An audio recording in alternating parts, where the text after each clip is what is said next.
والدین احسانا وبذل القربى والیتامى والمساکین والجار ذی القربى والجار الجنب والصاحب بالجنب وابن السبیل وما ملکت ایمانکم ان اللہ لا يحب من کان مختالا فخورا الذین یبخلون ویأمرون الناس بالبخل ویکتمون ما آتاهم اللہ من فضلہ وآتدنا للکافرین عذابا مہینا والذین ينفقون اموالهم رئاء الناس ولا یؤمنون باللہ ولا بالیوم الآخر ومن یکن الشیطان له قرینا فساء قرینا وماذا علیہم لو آمنوا باللہ والیوم الآخر وانفقوا مما رزقهم اللہ وکان اللہ بہم علیما صدق اللہ مولانا العظیم۔ سورہ نساء کے یہ چھٹے رکوع کی آیات ہے۔ ہم معاشرتی حوالے سے اللہ تعالیٰ نے کچھ ہدایات دی ہیں کہ تمہیں اپنے معاشرے میں کس طرح سے زندگی بسر کرنی ہے۔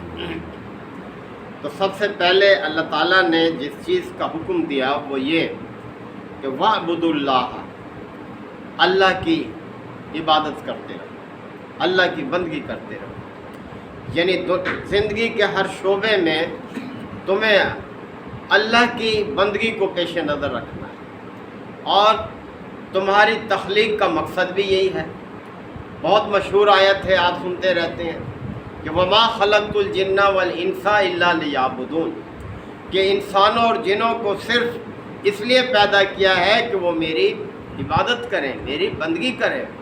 تو مقصد تخلیق جو ہے تمہارا، اس کو فراموش نہ کرنا، زندگی کے ہر شعبے میں اس کو پیش نظر رکھنا کہ وَاعْبُدُوا اللَّهَ، اللہ ہی کی تم سب بندگی کرنا، وَلَا تُشْرِكُوا بِهِ شَيْئًا، اور اس کے ساتھ کسی کو شریک نہ ٹھہرانا، یعنی بندگی میں اللہ کے ساتھ کسی اور کو شریک نہ کرنا۔ یہ سب سے بڑا گناہ ہے گناہوں میں، اللہ کے ساتھ شرک کرنا۔ اور رب کائنات نے خود فرمایا کہ ان الشرک لظلم عظیم، یہ شرک سب سے بڑا ظلم ہے۔ ظلم کا مطلب ہوتا ہے حق تلفی، یعنی اللہ کی حق تلفی ہے، اللہ کے ساتھ کسی کو شریک کرنا۔ پیدا اس نے کیا، پرورش اس نے کیا، ساری نعمتیں اس نے دی، اور پھر انسان ایسے نمک حرامی کرے کہ کسی اور کو اپنا رب بنائے، کسی اور کی بندگی کرے، اللہ کے ساتھ دوسروں کو شریک کرے، تو یہ اللہ کی حق تلفی ہے۔ اس لیے شرک جو ہے یہ سب سے بڑا ظلم ہے۔ اور پھر رب کائنات نے کس طرح سے دیکھیں خبردار کیا، فرمایا ان اللہ لا یغفر ان یشرک بہ ویغفر ما دون ذلک لمن یشاء، اللہ ہرگز معاف نہیں کرے گا اس شرک کو جس نے اس کے ساتھ شرک کیا، اور اس کے علاوہ جس کو چاہے گا وہ بخش دے گا۔ تو اس لیے فرمایا جا رہا ہے ولا تشرکوا بہ شیئا، اور اس کے ساتھ کسی کو شریک نہ بنانا۔ اب دیکھیں اللہ نے اپنے بعد اپنے بندوں کی طرف توجہ دلائی، اور اپنے بندوں میں سب سے پہلے کس کو بیان کیا؟ فرمایا وبالوالدین احسانا، اپنے والدین کے ساتھ حسن سلوک کرنا، بہترین سلوک کرنا۔ یہ بہتر سے بہتر سلوک جو تمہارے بس میں ہے وہ اپنے والدین کے ساتھ کرنا۔ والدین انسان کی جنت ہے یا دوزخ ہے؟ نبی کریم صلی اللہ علیہ وسلم کا بڑا مشہور فرمان ہے، آپ سنتے رہتے ہیں والدہ کے حوالے سے کہ الجنت تحت اقدام الامہات، جنت ماؤں کے قدموں تلے ہے، یعنی کس طرح سے احساس دلایا۔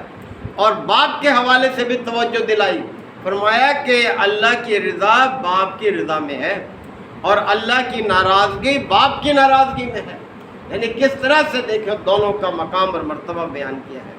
تو اپنے بعد اللہ تعالیٰ نے انسانوں کی طرف توجہ دلائی ہے، آگے دوسرے رشتے بھی آئیں گے، اور انسانوں میں سب سے پہلے جو ہے تعلق وہ اپنے والدین کے ساتھ ہے کہ ان کے ساتھ حسن سلوک کرنا۔ پھر فرمایا وَبِذِي الْقُرْبَى، اور اپنے قرابت داروں کے ساتھ، جو رشتہ دار ہیں ان کے ساتھ بہترین سلوک کرنا، اکڑنا مت، غرور تکبر میں نہ آنا۔ ایسے نہیں کہ کوئی اگر غریب ہے تو اس کے ساتھ اپنی رشتہ داری نہ جسلاؤ، دوسروں کے سامنے اس کا تعارف ہی نہ کرو کہ میری کمزوری ظاہر ہوگی۔ تو فرمایا کہ وَبِذِل قُرْبَىٰ، اپنے قرابت داروں کے ساتھ بھی حسن سلوک کرو، وَالْیَتَامَىٰ، اور یتیموں کے ساتھ حسن سلوک۔ یتیم جو ہے وہ تمہاری توجہ کا محتاج ہے، تمہاری مدد کا محتاج ہے۔ اچھا سلوک کرنا، گرا ہوا سلوک نہ کرنا، دوسرے درجے کے شہری کا سلوک نہ کرنا اس کے ساتھ، وہ بھی تمہارا بھائی ہے، وہ ایک آزمائش میں ہے۔ اللہ نے اس کے ساتھ ایک اور طرح کا سلسلہ رکھا ہے تمہیں آزمانے کے لیے، تو لہذا یتیموں کے ساتھ بھی حسن سلوک کرنا۔ والمساکین، اور مسکینوں کے ساتھ، وہ لوگ جو مدد کے محتاج ہیں لیکن سوال نہیں کرتے، کسی کے پیچھے پڑ کر نہیں مانگتے، لیکن ان کے چہروں سے تم انہیں پہچان سکتے ہو، تو مسکینوں کے ساتھ حسن سلوک کرنا۔ والجار ذی القربیٰ، اور رشتہ دار پڑوسی کے ساتھ، یعنی دوہرا اس کا پھر حق بن گیا تم پر، ایک تو وہ پڑوسی ہے، دوسرے رشتہ دار ہے، تو لہذا جو رشتہ دار پڑوسی ہو اس کے ساتھ حسن سلوک کرنا۔ والجار الجنوبی، اور اجنبی پڑوسی کے ساتھ بھی، یعنی جس کے ساتھ تمہارا کوئی خونی رشتہ نہیں ہے لیکن تمہارا پڑوسی ہے، تو اس کے ساتھ حسن سلوک کرنا۔ اس کو مختلف طریقوں سے، پہلوؤں سے احادیث مبارکہ میں بیان ہوا ہے کہ ایسے شور مت کرنا کہ اس کا آرام متاثر ہو، اس طرح سے جب کچھ پکاؤ تو کچھ اس کے ہاں بھی بھیج دینا، شوربہ کو زیادہ ڈال کر لینا کہ اس کے ہاں بھی بھیج دو۔ اور اگر یہ استطاعت نہ ہو تو تمہارے بچے باہر کھاتے نہ پھریں کہ اس کے بچے دیکھیں اور وہ بھی سوچیں اپنے بارے میں۔ تو اس طرح سے بڑا حق ہے پڑوسی کا، یعنی اجنبی پڑوسی کے ساتھ بھی۔ والصاحب بالجنب، اور ساتھ کے ساتھی کے ساتھ، یعنی پہلو کے ساتھی کے ساتھ۔ والصاحب بالجنب، بہت تھوڑا سا جس کے ساتھ رفاقت ہو اس کے ساتھ بھی اچھا سلوک کرنا۔ مثال کے طور پر دکان پر سودا لے رہے ہیں، ساتھ دوسرے کا حق بھی ہے، تو کتنی دیر کا ساتھ ہوتا ہے؟ تھوڑی دیر کا ساتھ، تو اس کے ساتھ بھی حسن سلوک۔ پانی بھر رہے ہیں کہیں پانی کی جگہ پہ، ایسے نہیں کہ اس کا ڈول ہٹائیں اپنا لگا دیں، تو یہ ہے کہ والصاحب بالجنب، پہلو کے ساتھ چیز جو ہیں ان کے ساتھ بھی حسن سلوک کرنا۔ اسی طرح سے فرمایا کہ وابن السبیل، اور مسافروں کے ساتھ بھی حسن سلوک کرنا۔ مسافر جو ہوتا ہے وہ جب گھر سے باہر نکل جاتا ہے تو دوسروں پر اس کے بہت سے حقوق عائد ہوتے ہیں، پھر وہ مدد کا محتاج ہوتا ہے۔ کہیں پانی کے لیے دیکھیں لوگ سبیلیں لگاتے ہیں کہ راہ چلنے والے لوگ جو ہیں وہاں پانی پی لیں، اگر کھانے کی ضرورت ہو تو کھانا دیں۔ یہاں تک ہے کہ اگر مسافر ضرورت مند ہے پیسوں کے لیے، زکوٰۃ بھی اس کو دی جا سکتی ہے کہ اس کی ضرورت پوری ہو جائے۔ وما ملکت ایمانکم، اور اسی طرح سے جو تمہارے ملک یمین میں ہیں ان کے ساتھ بھی حسن سلوک کرنا۔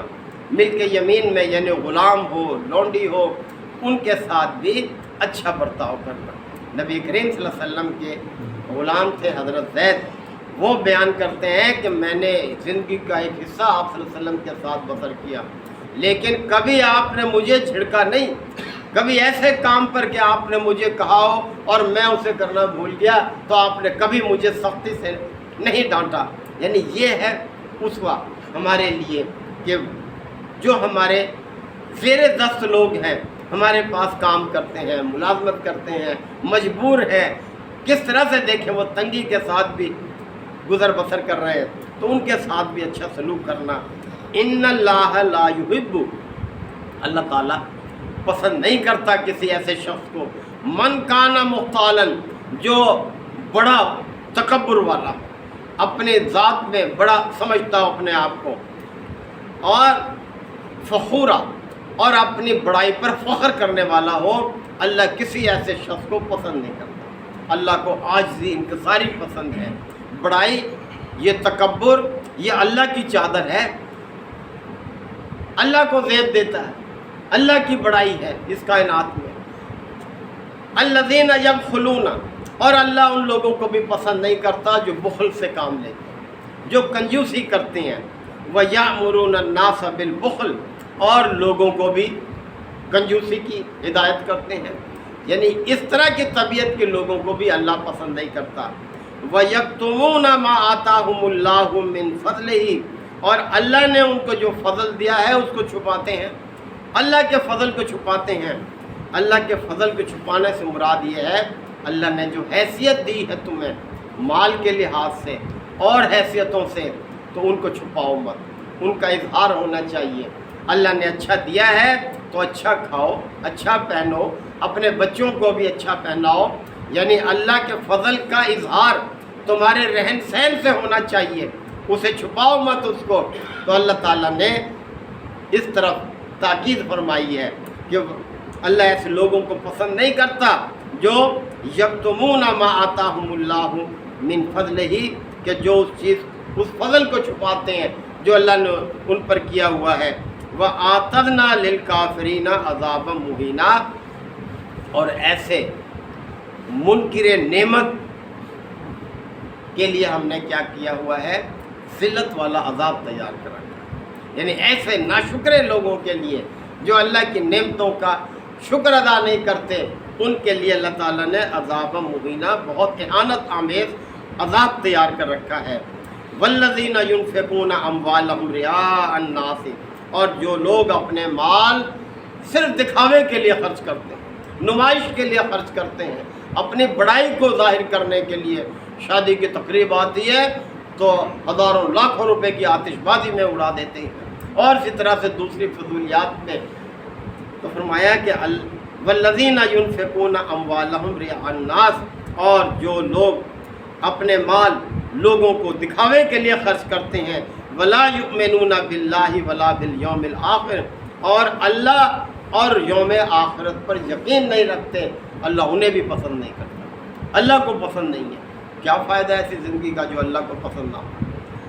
وَمَن يَكُنِ الشَّيْطَانُ لَهُ قَرِينًا، اور یہ کس لیے کرتے ہیں ایسا کہ شیطان کے چکر میں ہوتے ہیں۔ فرمایا کہ وَمَن يَكُنِ الشَّيْطَانُ لَهُ قَرِينًا، جس شخص کا شیطان ساتھی بن گیا، فَسَاءَ قَرِينًا، اسے تو بہت بری رفاقت میں اس طرح ہی شیطان کی رفاقت میں زندگی بسر کرنا اور پھر اس پر فخر کرنا کتنی حماقت کی بات ہے، یہ کوئی عقل مندی ہے؟ شیطان تو کھلا دشمن ہے، اور یہ اللہ تعالیٰ نے ہی بار بار فرمایا کہ ان الشیطان لکم عدو مبین، شیطان تو تمہارا کھلا کھلا دشمن ہے۔ کتنا بے وقوف ہے وہ شخص جو دشمن کے ساتھ دوستی لگائے، دشمن کو اپنا خیر خواہ سمجھے اور اس کے نرغے میں آ کر جو ہے وہ کام کرے، اس کی اکساہٹ پہ جو ہے اپنے عمل کو اختیار کرے، تو وہ تو بڑا ہی بے وقوف ہے۔ تو محترم ساتھی، اللہ تعالیٰ نے معاشرتی حوالے سے یہ ہدایات فرمائی، اور جب ان ہدایات کو ہم اختیار کریں گے تو اللہ کا تو کوئی فائدہ نہیں، ہمیں ہی اس کا فائدہ حاصل ہوگا، معاشرہ جنت نظیر بنے گا، اس کے ثمرات ہمیں خود ہی حاصل ہوں گے۔ تو ان سب پر اللہ تعالیٰ ہمیں عمل کرنے کی توفیق عطا فرمائے۔ وآخر دعوانا الحمدللہ وسلام علی عبادہ الذین اصطفیٰ ربنا آتنا فی الدنیا حسنۃ وفی الآخرۃ حسنۃ وقنا عذاب النار وادخلنا الجنۃ مع الابرار یا عزیز یا غفار یا رب العالمین۔ اللہم انک عفو کریم تحب العفو فاعف عنا، اللہم من احییتہ منا فاحیہ علی الاسلام ومن توفیتہ منا فتوفہ علی الایمان، یا شافی الامراض اشف مرضانا ومرضى المسلمین، یا قاضی الحاجات اقض حاجاتنا وحاجات المسلمین، اللہم اعز الاسلام والمسلمین۔ اے پروردگار، ان بارش اور سیلاب کی نقصانات سے ہم تیری پناہ مانگتے ہیں، یا اللہ ہماری حفاظت فرما، ہمارے اعمال کی بھی حفاظت فرما، جو نقصانات ہوئے ہیں اپنے غیب کے خزانوں سے ان کو پورا فرما دے۔ ربنا تقبل منا انک انت السمیع العلیم وتب علینا انک انت التواب الرحیم۔ صلی اللہ تعالی علی خیر خلقہ محمد وآلہ وصحبہ اجمعین۔